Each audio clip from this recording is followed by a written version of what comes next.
يصلون على النبي يا أيها الذين آمنوا صلوا عليه وسلموا تسليما اللهم صل على سيدنا مولانا محمد وعلى آل سيدنا مولانا محمد ওগো আসমান সুন্দর জমিন সুন্দর জোরে হবে না সুবহানাল্লাহ আর একটু মোহাম্মদের সঙ্গে হবে না সুবহানাল্লাহ আসমান সুন্দর ওগো জমিন সুন্দর আরো সুন্দর গাছপালা তাহার থেকে অধিক সুন্দর দয়ার নবী কামলিওয়ালা আল্লাহুম্মা সাল্লি আলা সাইয়্যিদিনা মাওলানা মুহাম্মদ ওয়া আলা আলি সাইয়্যিদিনা মাওলানা মুহাম্মদ বিরাদার ইসলাম আমি যে খুতবার পরে পরে কুরআনুল কারীম ফুরকানুল হামিদ থেকে আয়াতে কারিমা তেলাওয়াত করেছি ওয়া আম্মা বিনিমাতি রাব্বিকা ফাহাদ্দিস আল্লাহ পাক রব্বুল আলামিন কোরআন মাজিদের মধ্যে ঘোষণা করে বলেন ওয়া আম্মা বিনিমাতি রাব্বিকা ফাহাদ্দিস আপনি রব কি নেয়ামতের কি করো খুব খুব চর্চা করো হবে না সুবহানাল্লাহ আল্লাহ তাআলার নেয়ামতের কি করো খুব খুব চর্চা করো আল্লাহ তাআলার নেয়ামত কি আজকে যে আমরা মেহফিলে বসে আছি এটা কি আল্লাহ তাআলার নেয়ামত ব্রাদার আজকে হয়তো এক দুদিন 3 দিন থেকে 4 দিন 5 দিন হয়ে গেল জীবনী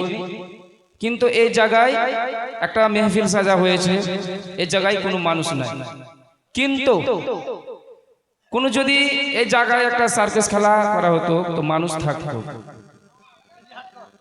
এই জায়গায় কোনো যদি সার্কাস খেলা যদি হতো তো মানুষ খাস করে মা বোনেরা বেশি হতো আর আজকে এখানে এত সুন্দর নবীর মেহফিল সাজা হয়েছে যে জায়গায় আল্লাহ আর আল্লাহ রাসূলের বয়ান বিরাদার ইসলাম আজকে আমরা এতগুলো আমরা ইসলাম থেকে পিছিয়ে আছি আমরা হারাম কামের দিকে আছি কিন্তু আল্লাহ তাআলার নেয়ামত যে জিনিসগুলো পেয়েছি সেগুলো থেকে আমরা দূরে আছি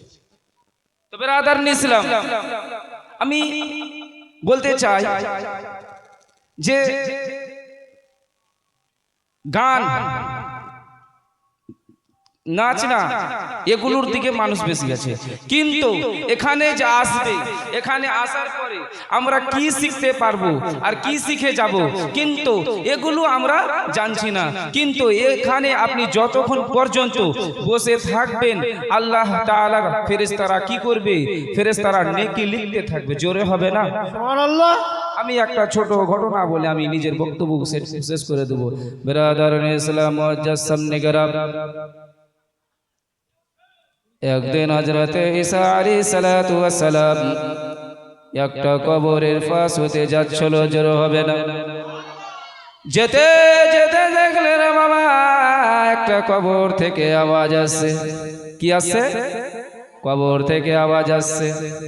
আওয়াজটা বলে কে আছো গো আমাকে বাঁচিয়ে নাও কে আছো গো আমাকে বাঁচিয়ে নাও ঈসা বলল মৃত্যু ব্যক্তি কি কবর থেকে আওয়াজ দিতে পারে আমি তো কখনো শুনিনি এই আওয়াজটা যেমনে শুনলেন চলে গেলেন গ্রামের ইমাম সাহেবের কাছে কার কাছে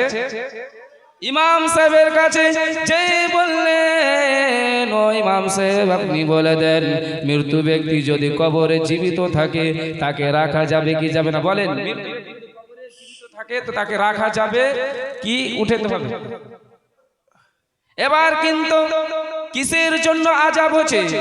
কিসের জন্য তার কবরে আযাব হচ্ছে আসেন বিরাদার ইসলাম আজকে এত সুন্দর মেহফিলে আজকে কোনো মানুষ আজকে এত সুন্দর মেহফিলে কিন্তু মানুষ নাই। আজকে যদি গান বাজনা হয়, আজকে যদি ব্রাদার ইসলাম সার্কাস খেলা হয়, আজকে যদি কাবাডি খেলা হয়, আজকে যদি ফুটবল খেলা হয়, সেই জায়গায় কিন্তু মানুষ পাওয়া যাবে। কিন্তু আল্লাহর ব্রাদার ইসলাম, আল্লাহর কোরআনের যে জায়গায় আলোচনা হবে, আল্লাহর হাবিবের যে আলোচনা হবে, এই জায়গায় কোনো মানুষ পাওয়া যাবে না।